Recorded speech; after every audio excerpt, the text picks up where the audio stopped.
I absolutely wanted to be here for today, for this event, and to have the first of these events here in Westminster Hall is really, really fantastic. I want to start by thanking the speakers of both houses for hosting this event. I think that shows the strength of unity and also to the APPG, of course, on British Muslims for organising it. It's fantastic to be able to get so many people here together in such a symbolic way, in such a symbolic place. So it is absolutely fantastic to be with you as people gather in homes, in mosques and communities around the country during this special season. Come together in charity and service and welcome people of all faiths and none for an iftar. Now don't worry, I'm not going to speak for too long because I hear the food tonight is fantastic and we all want to get to that sooner rather than later. But it's excellent to be here to celebrate with you, and not just to celebrate, to say thank you.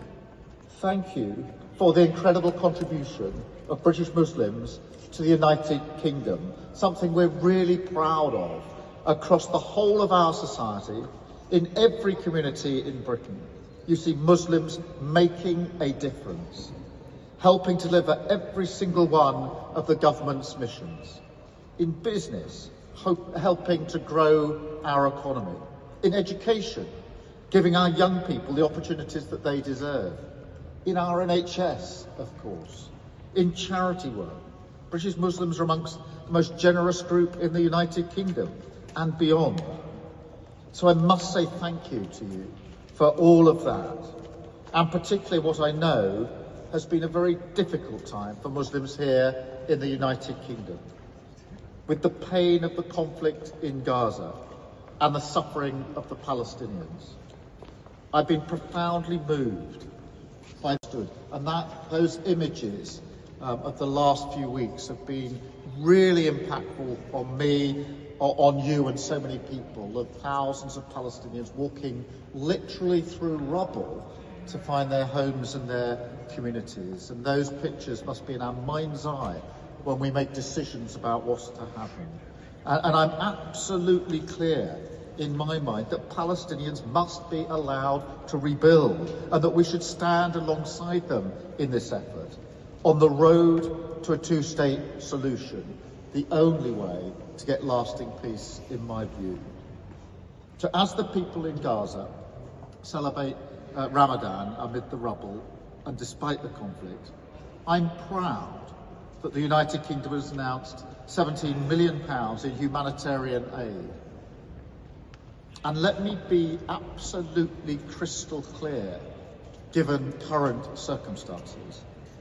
It is absolutely vital that aid can get into Gaza at speed and at greater volume to those who need it. Absolutely vital. And we should do everything we can to make sure that that aid gets in at speed, at volume, to the people who need it.